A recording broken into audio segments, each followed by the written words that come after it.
Boa noite com Jesus. Amém. Vamos ler a Bíblia, já que estamos de pé. Em Mateus 24, verso 37. E como foi nos dias de Noé, assim será também a vinda do Filho do Homem. Amém. Amém. Podem sentar. Então vamos continuar falando sobre simplicidade. Deus ocultando-se e revelando-se em simplicidade. Nós temos lido Mateus 24, verso 37. Como foi nos dias de Noé, assim será também a vinda do Filho do Homem. Porquanto o irmão Branham está tratando justamente deste assunto acerca dos dias de Noé. Nós paramos vez passada no parágrafo 139. Eu estava justamente tratando acerca da mensagem simples de Noé. Deus se revela, se manifesta em simplicidade. E é o que nós estamos tratando por esse tempo, acerca de ser simples.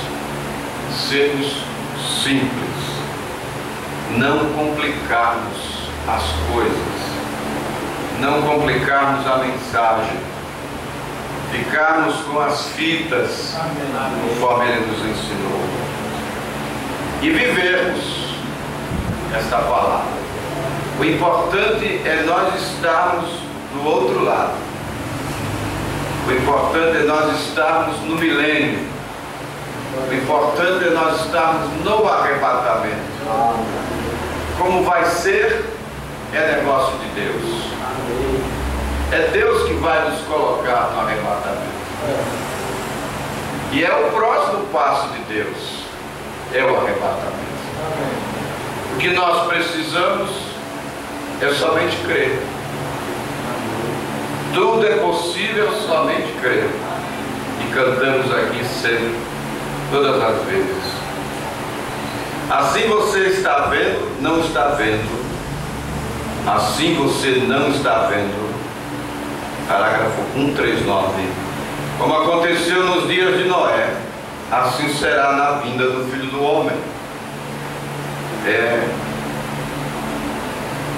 Cientificamente o doutor poderia dizer: olha aqui, seu inchaço ainda está aí, seu câncer permanece, seu braço está tão aleijado quanto sempre esteve, você está louco.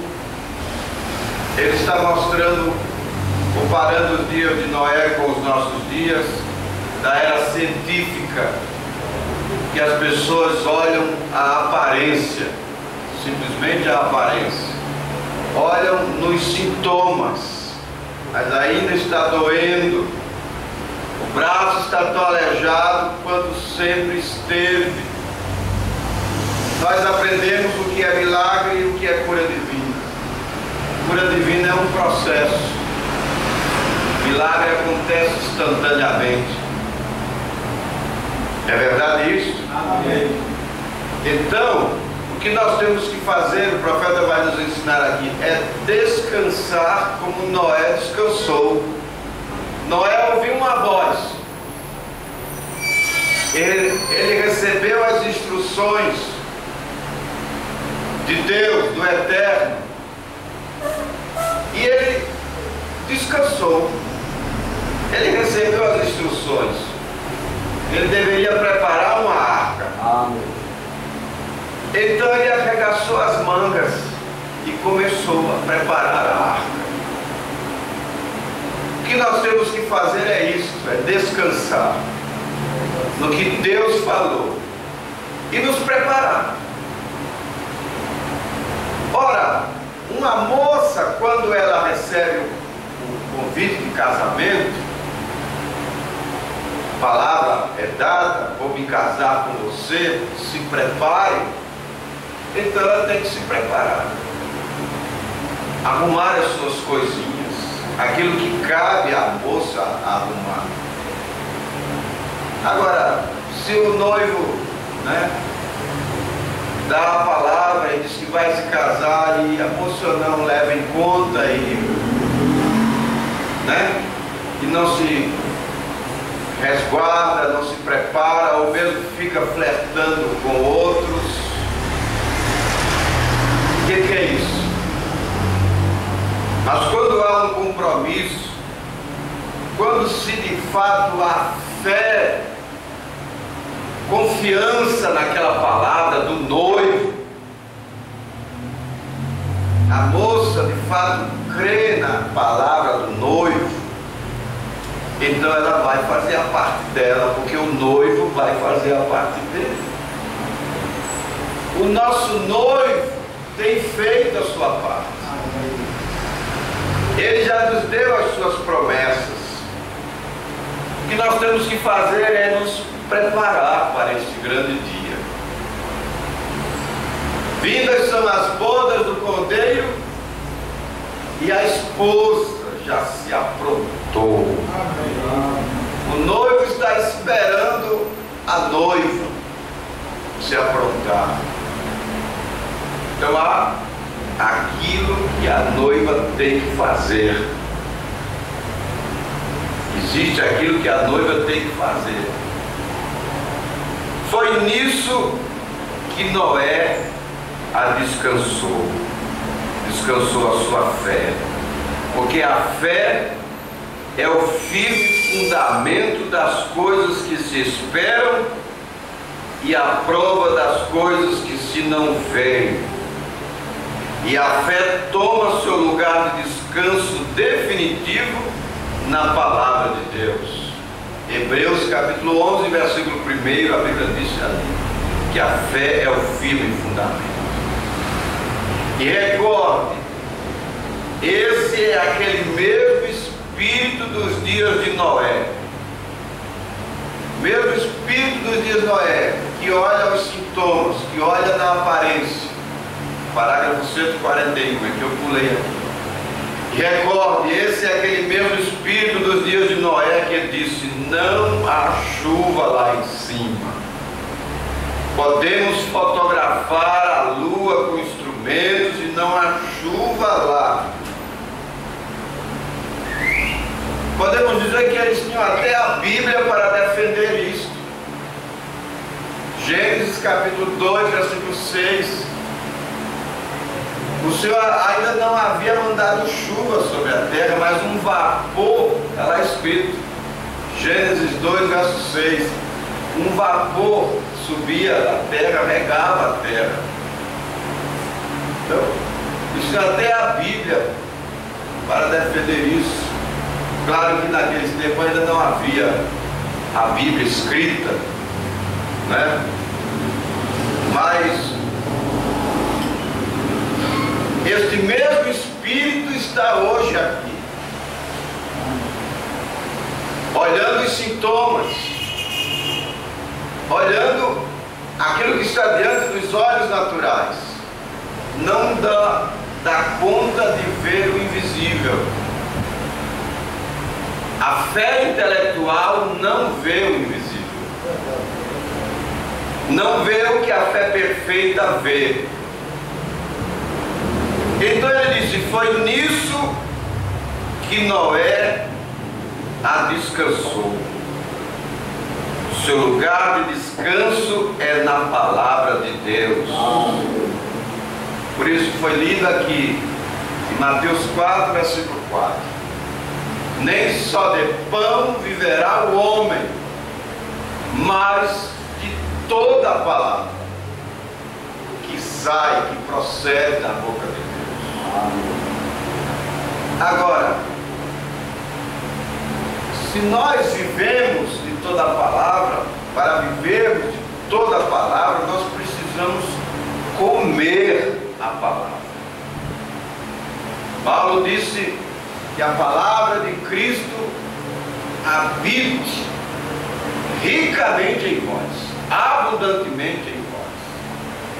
Para que eu possa viver de toda a palavra que sai da boca de Deus, eu preciso comer esta palavra. Se viver a palavra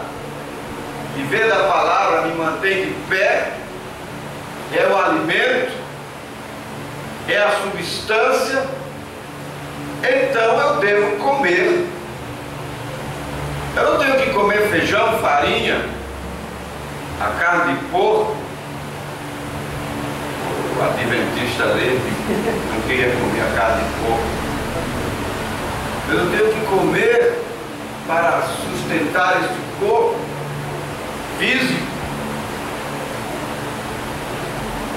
Também preciso comer a palavra. Amém. Amém. Aí então vai se cumprir. Nem só de pão viverá o homem, mas de toda a palavra que procede da boca de Deus.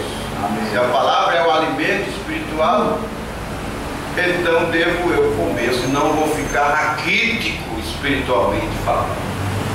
Vou ficar magro, vou ficar sem vida, vou ficar anêmico espiritualmente falando. E aí onde a fé vai descansar? A fé descansa na palavra. E então, eu preciso ter a palavra. Eu creio. Há uma palavra para este assunto. Ele disse que estaria comigo, então eu creio. Eu estou descansado, eu não estou só nessa jornada de libertação total. Ele disse que o anjo do Senhor acampa-se ao redor dos que eu temo, e os livra. Então há uma palavra de segurança, eu descanso nesta palavra. Agora, se eu não tenho conhecimento da palavra, em que eu vou descansar a minha fé? A fé deve ser regada com a palavra de Deus, que é esta água que rega a fé. Então foi nisso que Noé descansou. Deus disse que sim. Isso encerrou o assunto. Não importa o que os outros falem. Nós cremos que Deus nos enviou um profeta. Amém. Nós cremos que Deus é um. Amém. Nós cremos que o batismo é em nome do Senhor Jesus Cristo. Amém. Amém. Nós cremos que não há tal coisa como inferno eterno. Nós cremos que fomos eleitos desde antes da fundação do mundo. Amém. Não importa se a religião diga que tem que fazer obras. Não importa. Nós cremos que primeiro nós somos salvos pela graça de Deus. Amém. E depois então fazemos as obras. Amém. Deus disse que sim, vai chover. Isso encerrou o assunto. Agora, se vocês notarem novamente, então, agora Noé, por crer em tal coisa, foi um fanático. Irmãos, o evangelho que nós cremos é muito diferente. É muito diferente do evangelho dos dias atuais. Nós podemos até dizer assim, olha, não tem nada a ver. Não com espírito arrogante, altivo. Não. Mas é que o sistema organizado foi muito longe. Distanciou-se demais. E por isso somos taxados de fanáticos. E até mesmo de hereges, porque somos diferentes. Cremos diferentes. Crer que Deus enviou um profeta neste tempo, só o revelado, para identificar na Bíblia que haveria necessidade de um profeta. Como não se identifica, não se vê, aí diz que é reencarnação,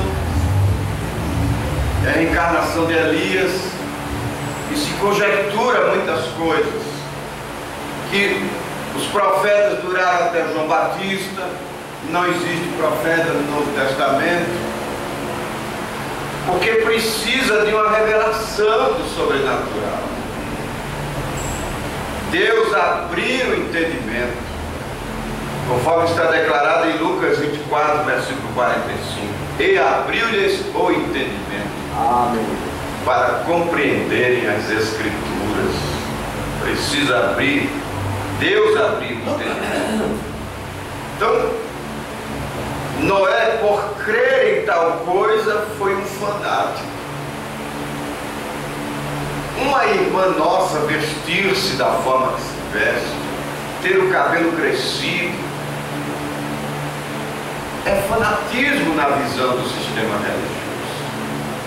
É fora do padrão do mundo. É fora do padrão da religião. Mas o que importa é estar no padrão de Deus, no padrão da palavra. E que isso não seja por uma obrigação, por um legalismo, mas que seja pelo Espírito. Eu e você devemos nos portar e viver esta palavra pelo Espírito. Amém. E se assim o é, ela desliza, a coisa desliza, a coisa caminha de forma automática, porque é uma vida dentro. Não é uma obrigação, não é uma outorga, um ditame, uma imposição. É uma vida agindo lá dentro, manifestando. E então fica diferente. E aí a Bíblia diz que os seus mandamentos não são pesados. Amém. Não são pesados. Qual é o nosso desespero? É ter o Espírito Santo, é conservar esta vida em nós, que nos torne de fato livres. Não aquela liberdade de nós vivermos qualquer classe de vida. Não é esse tipo de liberdade. É a liberdade de fazermos as coisas na dinâmica do Espírito, com consciência cristã, sabendo o que é lícito e o que não é lícito, sabendo o que convém e o que não convém. O profeta disse na mensagem às águias de Deus, no parágrafo 73, ele disse: eu gosto de coisas livres, que te deixam voar. Eu gosto de uma religião livre. Está lá escrito no parágrafo 73 da mensagem às águias de Deus. Então, como posso ter esta liberdade em Cristo? Vou eu agora fazer o que eu quero da minha vida porque eu sou livre? Não é assim. É uma liberdade do Espírito que nos guia em direção ao que é justo, ao que é correto, ao que é verdadeiro. Amém. É uma liberdade diferente. É a liberdade de fazer aquilo que o Espírito nos guia a fazer, Glórias a Deus. sem condenação. Amém. Glórias a Deus. Sem condenação. Aleluia. Paulo disse: bem-aventurado o homem que não se condena naquilo que aprova. Isso é Romanos capítulo 14, lá pelo final do capítulo 14 de Romanos. E aí ele segue dizendo: tudo aquilo que não é de fé é pecado. E fé é uma revelação. Fé é o sentido da alma. Logo, é o sentido de Deus. É espiritual. Fé é algo espiritual. Porque Deus é fé e Deus é espírito. E Paulo declarou na sua segunda carta aos Coríntios, capítulo 3, versículo 17: ora, o Senhor é Espírito. E onde está o Espírito do do Senhor, aí há liberdade. A liberdade do coração que tem Jesus Cristo. Então, não é cara feia, não é santidade fabricada, não é religiosidade, é o Espírito Santo na alma te tornando livre. Sabe, você faz as coisas pelo Espírito, então não há condenação, porque a Bíblia declarou que não há condenação para aquele que está em Cristo Jesus. Amém. Que não anda segundo a carne, mas segundo o Espírito. Romanos capítulo 8, versículo 1. Amém. Alimente o Espírito para você ver. Viva uma vida espiritual e veja o resultado. Amém. Saia um pouquinho, ou quanto possível, da atmosfera natural. Você vai se tornar um pássaro raro. O profeta disse: não queira ser um pássaro raro, mas saia da atmosfera natural e entre na atmosfera do Espírito e veja se vai haver condenação nas tuas atitudes, no teu andar, no teu vestir, no teu falar, no meu, e aí eu me coloco dentro. Quando nós estamos vivendo nesta atmosfera de véu adentro, nós estamos imunes aos sonhos do mundo, a sentimentos. Ora, como pode habitar sentimento ruim no coração onde o Espírito Santo está? É verdade. Não pode. Onde está o Espírito do Senhor? Aí há liberdade. Eu devo chorar por isso. Você deve chorar por isso. Por esse Espírito de verdade. Amém. Que nos guia dentro de uma liberdade. Uma liberdade do Espírito de Deus. Noé, por crer em tal coisa, foi um fanático. Vamos chamar de fanáticos. A esposa vai te chamar de fanático. Ou o marido vai te chamar de fanático. Se nós de fato decidíssemos entrar no Espírito do Senhor, se de fato decidíssemos entrar no Espírito do Senhor,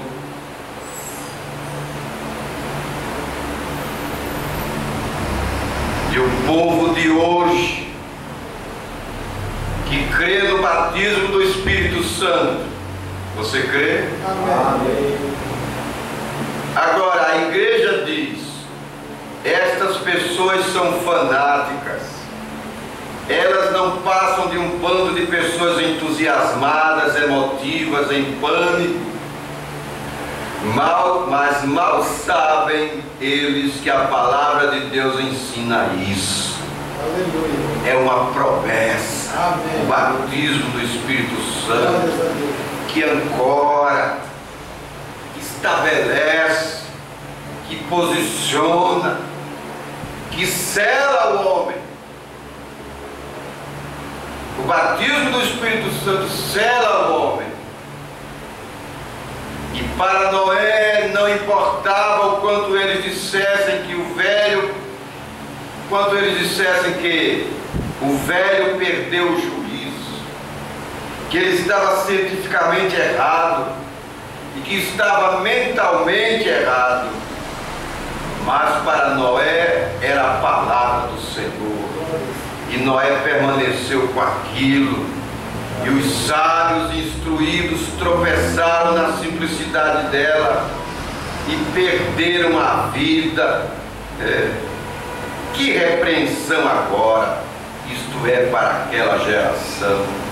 Muitas pessoas dizem: se eu tivesse vivido lá atrás, não, você teria tomado a mesma atitude, porque hoje a mesmíssima coisa está sendo reproduzida hoje, só que em outra forma. Eles tropeçam nela hoje exatamente como tropeçaram então, porque espírito não morre. Sem dúvida, naqueles dias eles tinham pregadores em abundância, mas Noé foi inspirado por Deus, e Noé podia olhar e ver aquilo que estava para acontecer, e saber que uma geração adúltera e perversa como aquela que Deus não deixaria permanecer. Portanto, o que podemos fazer hoje, exceto ver a mesma coisa, uma moderna Sodoma e Gomorra? Veja, um povo perverso e adúltero, tão polido em cultura que eles tropeçam na simplicidade da manifestação de Deus, de seu ser e sua palavra, mostrando sua palavra.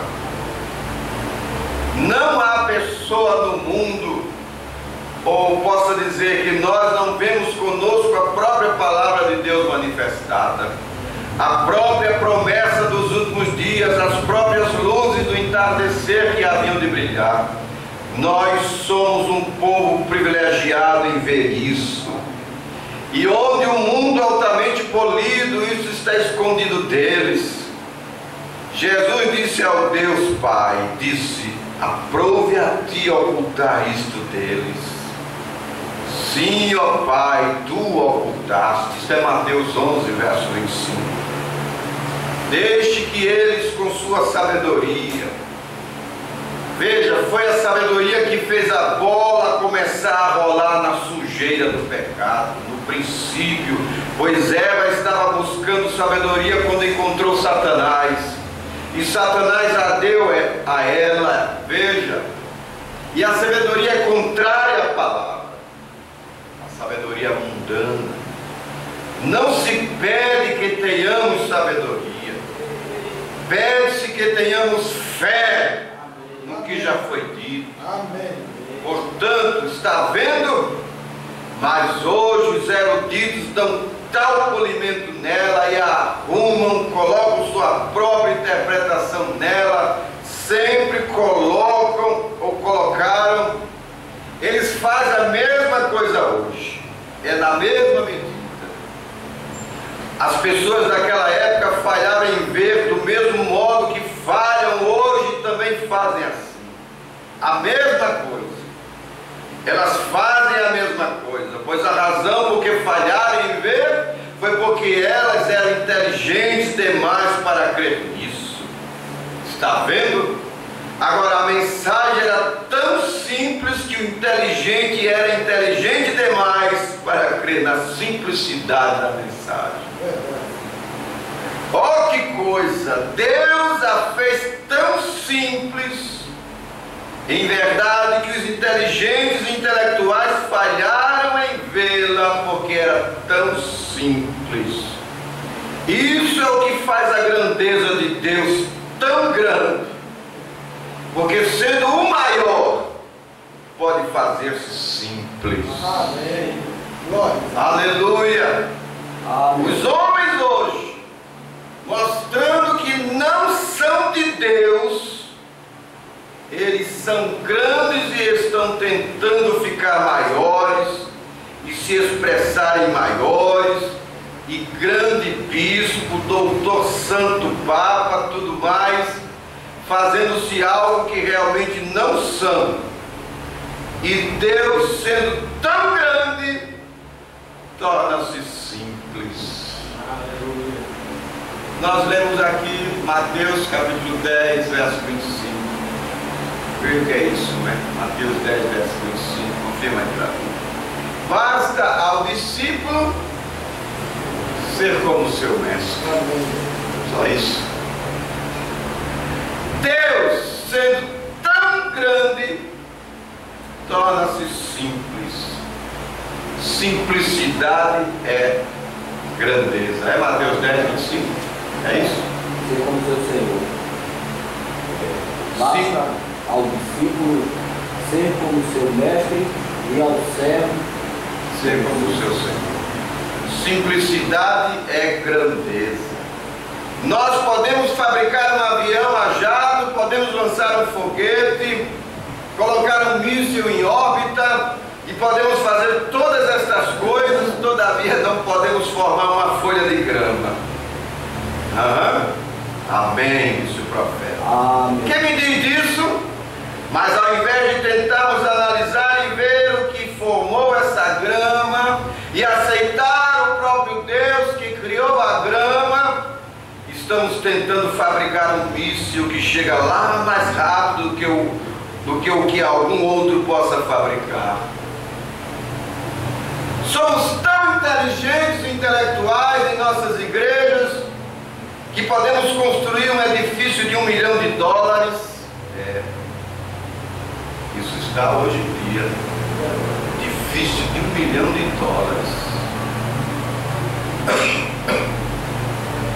Ou um edifício de $10 milhões. E entretanto estamos tentando construir um melhor que um dos metodistas ou dos batistas construírem, um melhor que o dos presbiterianos, e os pentecostais entraram na competição louca. Mas o negócio é este. No entanto, somos tão inteligentes e estamos tão inflexíveis em nossos caminhos que falhamos em nos humilhar para compreender o Deus que está na pequena missão da esquina.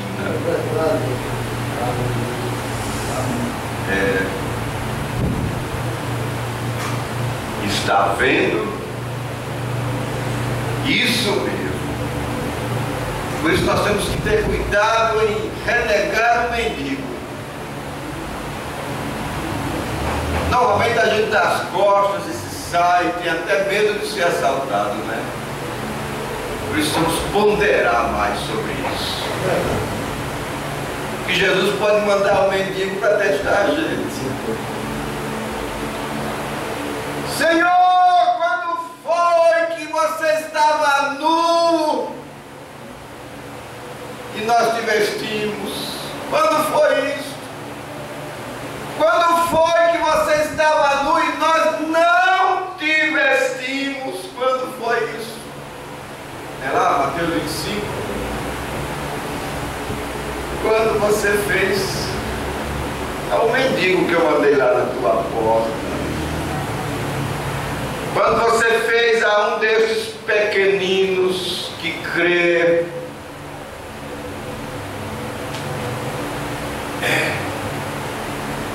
A simplicidade, eu vou fazer uma redundância, é simplesmente simples.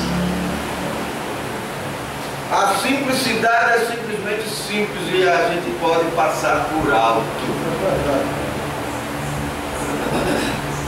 A gente pode pegar aqui o mais simples do nosso irmão e pensar que ele não tem nada.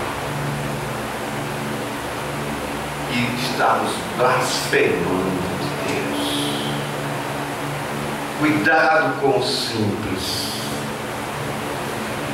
Cuidado, você devemos ter cuidado com o simples, para não passarmos por alto, porque Deus está na simplicidade. Você crê nisso? Amém. Está vendo? Isso mesmo. É que tropeçamos na simplicidade. Agora, eles eram inteligentes demais para crer numa mensagem tão simples. Ela não era polida o bastante para as pesquisas científicas que eles tinham. Não era brilhante, a mensagem não era o suficiente para o programa educacional emocional deles que tinha naquele dia. Está vendo? Eles tinham estudado para saber que havia um Deus, e estudaram para saber que Ele era grande, e tentaram se engrandecer com Ele, quando a maneira de subir é sempre para baixo. Essa é a evolução do cristão. O cristão sobe descendo. Amém? Amém. O cristão sobe descendo. Aleluia. O caminho para cima é para baixo. Deixa Deus te exaltar. Deixa Deus te colocar em cima. Aleluia. Ele vai colocar. Louvado seja Deus. Desce que Ele sobe você. Amém. Você crê nisso? Aleluia. Agora, quem sabe se o Polo Norte é o norte, ou se o Polo Sul é o norte, ou se o Polo Norte é o sul, o Polo Sul o norte? O brother deu um nó aqui. Qual é para cima e qual é para baixo? Estamos flutuando no espaço. Nós dizemos, o Polo Norte é para cima. Como se sabe? O Polo Sul para ser norte pode ser norte. Veja, não se sabe, por isso vamos nos lembrar. E essa é a palavra. Disse. Então, como você diria, irmão Brana, que subir é para baixo? Como é que se sobe para baixo? É que ele está falando de humilhar. Ele está falando de descer. Ele está falando de ser simples, de ser humilde. E aí ele traz Mateus 23, versículo 12. Os humilhados serão exaltados. Aleluia. Não queira os primeiros lugares do banco. Fique atrás que Deus vai te colocar na frente.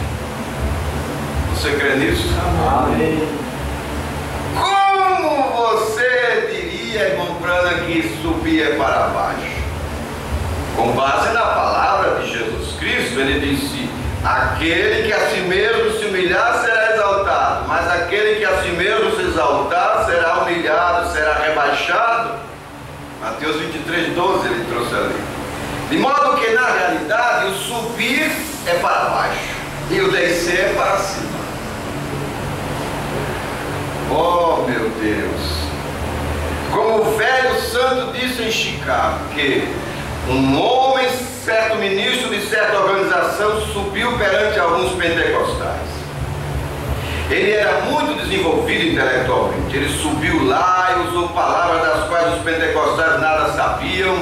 E ele subiu lá e viu que isso não estava funcionando com o povo pentecostal.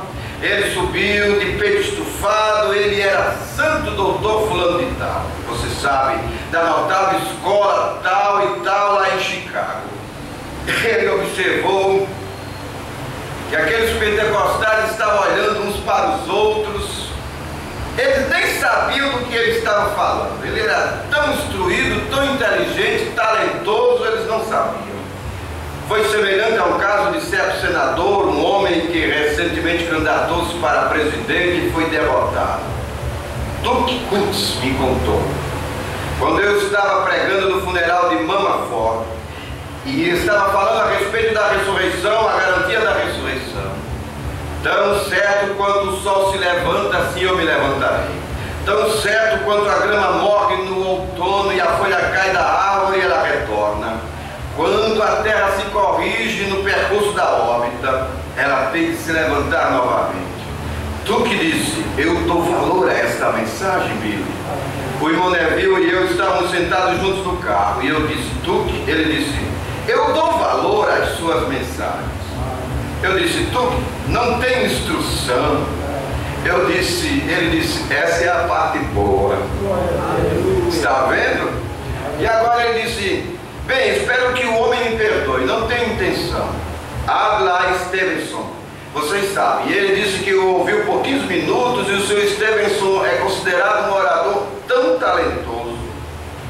Vocês sabem que Tuque disse, acham que ele tem formação universitária. Ele disse que se sentou lá e cochilou, e disse que ouvindo, cochilou em 15 minutos. Tomara que alguém não cochile aqui. Mas disse, com formação universitária, eu não entendi quase nenhuma palavra que ele disse, de tão polidas que eram. Ele disse, o irmão nunca me viu dormindo em um dos seus cultos, viu, irmão Branham? Assim, veja, é a simplicidade disto, apenas simples, é nisso que Deus se encontra. Amém? Agora, o que o profeta está querendo nos mostrar é que as pessoas se firmam na sabedoria humana, na inteligência, no conhecimento intelectual. Isso tem o seu lugar. Se você for para 1 Timóteo capítulo 3, veja isso para mim, 1 Timóteo 3, versículo 2. A Bíblia está dizendo ali que o bispo, o pastor, o presbítero, o ancião, é a mesma pessoa, a mesma coisa, o ofício. O bispo, ele deve ser apto a ensinar. Veja isso, é 1 Timóteo 3, verso 2. Ele deve ser apto a ensinar. Diáconos. Ali? 1 Timóteo 3, verso 2, veja. O diácono ser o marido de uma mulher. Verso 2? Eu estou lendo 2. Convém, pois, que o bispo seja irrepreensível, marido de uma mulher, vigilante, sóbrio, honesto, hospitaleiro, apto para ensinar. Apto para ensinar.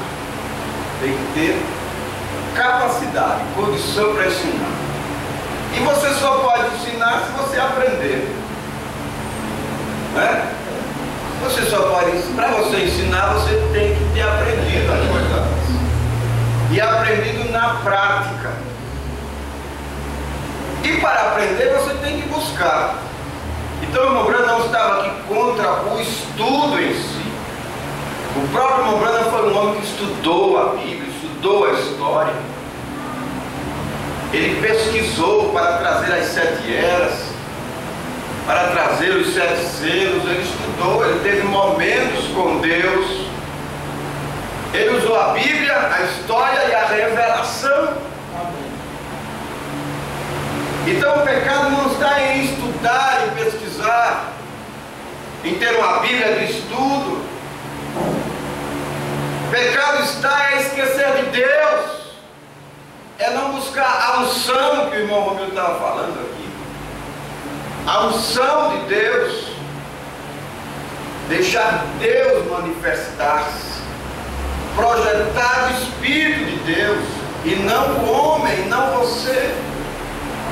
Então o bispo deve ser apto a ensinar. E para ensinar, ele tem que aprender. Ele tem que aprender. Ele tem que buscar. Ele tem que buscar conhecimento, ele tem que ler. Se você seguir aí, eu creio que é o capítulo 4 de 1 Timóteo, a gente já vai terminar. 1 Timóteo, capítulo 4. Creio que é o capítulo 4. Vamos ver aqui. O apóstolo Paulo está dizendo no verso 13, está falando para o obreiro. Paulo está falando para o obreiro, verso 13, que ele está dizendo? Persiste em ler, exortar e ensinar até que Olha, persiste em ler. Então, para se ensinar, você tem que aprender, tem que estudar, tem que pesquisar. E acima de tudo, buscar a Deus. Amém. Buscar a unção do Espírito, para o Senhor vivificar a palavra. Essa é a diferença. Agora, os intelectuais que o profeta está falando aqui, o problema todo aqui é aplicar a inteligência humana na coisa, a sabedoria humana, o conhecimento, e falar de coisas que as pessoas não entendem. Ele está dizendo que os pentecostais olhavam um para o outro e não sabiam o que ele estava dizendo, porque a linguagem era muito alta. E por outro lado é até falta de sabedoria. Porque você que vai falar para um público, você tem que saber para quem você vai falar. Qual é o teu público? E aí você aplica a comunicação voltada para aquele público. Eu estou falando de forma natural, genérica. Aqui na igreja, é o Espírito Santo que direciona, que dirige, que põe as palavras. Ele sabe quem é o público, sabe quem é o que está no coração do homem. A palavra discerne os pensamentos e as intenções do coração. O Espírito Santo fala de forma que o sábio entenda e o leigo entenda. O Espírito Santo é que faz as coisas sucederem. A diferença está aqui. É na unção, é no Espírito. Então, só para centralizar, que o Morano estava contra o estudo, contra a pesquisa. Ele mesmo foi um que estudou a Bíblia, estudou a história e, acima de tudo, buscou a Deus. Amém. Foi para a caverna, teve o seu tempo com Deus para nos trazer essa preciosidade que nós às vezes deixamos lá na estante. Deixamos na estante, não lemos. Nós temos que trazer isso aqui para a alma, para o coração de Deus, nosso coração, quero dizer. Amém? Amém. Vamos ficar de pé, parar aqui, em nome do Senhor Jesus Cristo. Aleluia. Seu nome é santo, seu nome é Cristo Jesus, é a força da nossa vida, é o maravilhoso conselheiro, Deus forte, o Pai da eternidade, é o mesmo ontem e hoje eternamente, é Jesus Cristo. Tem alguém no nosso meio enfermo? Coloque a sua mão no local da enfermidade. Você está representando alguém que esteja enfermo? Creia. Aleluia.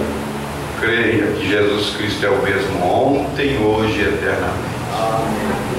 Não como algo decorado, feito papagaio, mas é uma realidade. Amém. Ele cura. Amém. Esta mão que está aí é a mão do Salvador. Aleluia. A mão do Salvador cura. Aleluia. A mão do Salvador expulsa Satanás. Amém.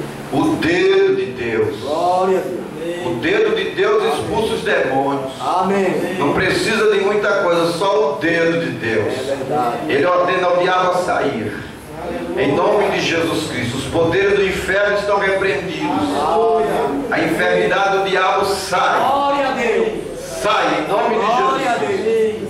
A pessoa que você está representando, você vai a encontrar abençoada. Amém. Em nome do Senhor Jesus Cristo. Ele vive, Ele vive, Ele vive, Ele é Deus. Toca somente crer. Tudo é possível, somente crer.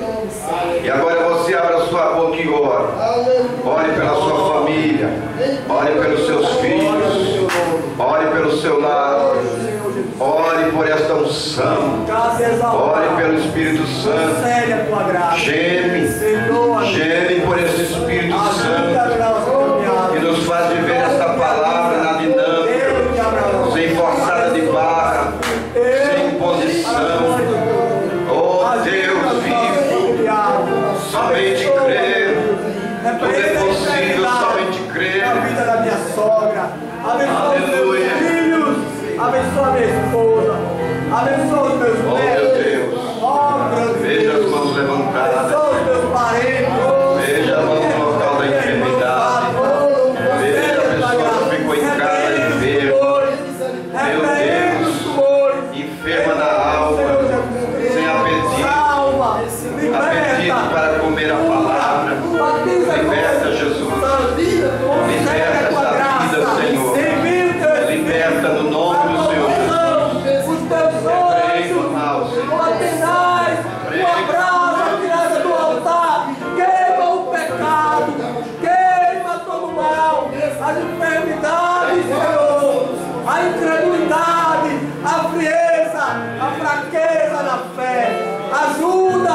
Ajuda, liberta, liberta, meu Deus. Liberta das drogas, salva, liberta do câncer, tumores malignos. Oh Deus, os vícios, cigarro, bebida, mentira, todos os demônios caiam por terra, pelo poder da palavra de Deus, em nome do Senhor Jesus Cristo, pelo poder do sangue do Cordeiro, do Calvário. O sangue de Deus, o sangue de Deus foi derramado, tocou essa terra, pelas suas pisaduras nós fomos sarados. O castigo que nos traz a paz estava sobre ele. Ó Deus de Abraão, em nome do Senhor Jesus Cristo, repreende o câncer, repreende as enfermidades, repreende os vícios. Aleluia. Somente crê. Somente crê. Glória. Aleluia. Abraça o seu irmão. Abraça o seu irmão. Abençoe em nome de Jesus Cristo. Tenha uma semana poderosa, abençoada, próspera na presença do Senhor. Deus nos abençoe. Abençoe o seu retorno, o seu regresso. Leve uma atmosfera de Deus para o seu lar, sua família. Seja feliz na